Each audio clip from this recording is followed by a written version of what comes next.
Hi, welcome to my Netravati kitchen. ಎಲ್ಲರಿಗೂ ನಮಸ್ಕಾರ. ಬನ್ನಿ, ನಾನಿವತ್ತು ಸೂಪರಾಗಿ ತುಂಬ ಸ್ಪೆಷಲಾಗಿ ಈಸಿಯಾಗಿ ಮಾಡ್ತಾಯಿದ್ದೀನಿ ಎಗ್ ಬುಜ್ಜಿನ. ಇದನ್ನು ಹೇಗೆ ಮಾಡೋದು ಅಂತ ನೋಡೋಣ ಬನ್ನಿ. ಇದಕ್ಕೆ ನಾನಿವಾಗ ಇಂಗ್ರೀಡಿಯೆಂಟ್ಸ್ ಏನು ತಗೊಂಡಿದ್ದೀನಿ ನೋಡೋಣ ಬನ್ನಿ.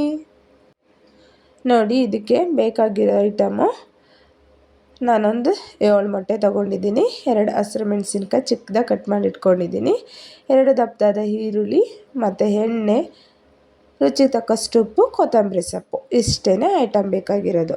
ಇವಾಗ ಒಂದು ಬಾಣಲಿನ ಬಿಸಿಗೆ ಇಟ್ಕೊಂಡು ಬಿಸಿ ಆದಮೇಲೆ ಒಂದು 3 ಸ್ಪೂನ್ ಆಗೋಷ್ಟು ಎಣ್ಣೆ ಹಾಕ್ಕೊಳ್ಳೋಣ. ಎಣ್ಣೆ ಚೆನ್ನಾಗಿ ಬಿಸಿ ಆದಮೇಲೆ ಇವಾಗ ಈರುಳ್ಳಿ ಸೇರಿಸ್ಕೊಳ್ತಾ ಇದ್ದೀನಿ. ನೋಡಿ, ಈರುಳ್ಳಿನೂ ಕೂಡ ಎಷ್ಟು ಚಿಕ್ಕದಾಗಿ ಕಟ್ ಮಾಡಿದ್ದೀನಿ ನೋಡಿ. ಈ ಥರ ಚಿಕ್ಕದಾಗಿ ಕಟ್ ಮಾಡಿದ್ರೆ ತುಂಬ ಚೆನ್ನಾಗಿರುತ್ತೆ. ಇದನ್ನು ಚೆನ್ನಾಗಿ ನಾವು ಫ್ರೈ ಮಾಡ್ಕೊಳ್ಳೋಣ. ಈರುಳ್ಳಿ ಕಲರ್ ಚೇಂಜ್ ಆಗೋವರೆಗೂ ನಾವು ಚೆನ್ನಾಗಿ ಫ್ರೈ ಮಾಡ್ಕೊಳ್ಬೇಕಾಗತ್ತೆ. ನೋಡಿ, ಇವಾಗ ಫ್ರೈ ಆಗಿದೆ. ಇದಕ್ಕೆ ನಾನಿವಾಗ ಹಸಿರು ಮೆಣಸಿನ್ಕಾಯಿ ಸೇರಿಸ್ಕೊಂಡು ಅದನ್ನು ಕೂಡ ಚೆನ್ನಾಗಿ ಫ್ರೈ ಮಾಡ್ಕೊಳ್ತಾ ಇದ್ದೀನಿ. ಇವಾಗ ನಾನು ಮೊಟ್ಟೆ ಹೊಡೆದಿಟ್ಕೊಂಡಿದ್ದೀನಲ್ವ, ಅದಕ್ಕೆ ನಾನಿವಾಗ ರುಚಿಗೆ ತಕ್ಕಷ್ಟು ಉಪ್ಪು ಸೇರಿಸ್ಕೊಂಡು ಅದನ್ನು ಸ್ವಲ್ಪ ನಾನು ಸ್ಮ್ಯಾಶ್ ಮಾಡೋದ್ರಲ್ಲಿ ಸ್ಮ್ಯಾಶ್ ಮಾಡ್ಕೊಳ್ತಾ ಇದ್ದೀನಿ. ನೋಡಿ, ಈ ರೀತಿ ಫಸ್ಟೇ ಮಾಡಿ ಮೊಟ್ಟೆನ ಹಾಕ್ಕೊಳ್ಳೋದ್ರಿಂದ ತುಂಬ ಚೆನ್ನಾಗಿ ಬರುತ್ತೆ ಎಗ್ ಬುಜ್ಜಿ. ಹಾಗಾಗಿ ನಾವು ಡೈರೆಕ್ಟ್ ಮೊಟ್ಟೆ ಹಾಕಿ ಫ್ರೈ ಮಾಡಿದ್ರೆ ಅಷ್ಟು ಚೆನ್ನಾಗಿ ಬರೋದಿಲ್ಲ. ಈ ರೀತಿ ಮಾಡಿ ನೋಡಿ, ತುಂಬಾ ಚೆನ್ನಾಗಿ ಬರುತ್ತೆ. ಇವಾಗ ನಾವು ಇದನ್ನು ಮೊಟ್ಟೆನ ಸೇರಿಸ್ಕೊಳ್ಳೋಣ.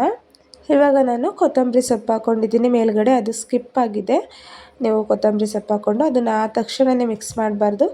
1 ನಿಮಿಷ ಹಾಗೇ ಬಿಟ್ಟು ಆಮೇಲೆ ನಾವು ನಿಧಾನವಾಗಿ ಈ ರೀತಿ ಮಿಕ್ಸ್ ಮಾಡ್ಕೊಳ್ಳೋದ್ರಿಂದ ಮೊಟ್ಟೆ ನಮಗೆ ದಪ್ಪದಾಗಿ ಒಳ್ಳೆ ಚೆನ್ನಾಗಿ ತಿನ್ನೋದಕ್ಕೆ ತುಂಬ ಚೆನ್ನಾಗಿ ಸಿಗುತ್ತೆ. ಹಾಗಾಗಿ ಒಂದೇ ಸಲ ಮಿಕ್ಸ್ ಮಾಡಿದ್ರೆ ಫುಲ್ ಕಲಸೋಗುತ್ತೆ ಮೊಟ್ಟೆ.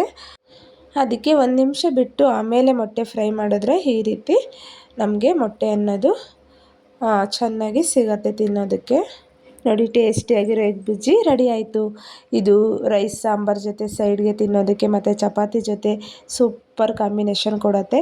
ಈ ರೆಸಿಪಿ ನಿಮಗೆ ಇಷ್ಟ ಆಗಿದ್ರೆ ಪ್ಲೀಸ್ ನನ್ನ ಚಾನಲ್ ಸಬ್ಸ್ಕ್ರೈಬ್ ಮಾಡಿಕೊಂಡು ಸಪೋರ್ಟ್ ಮಾಡಿ. Thank you for watching.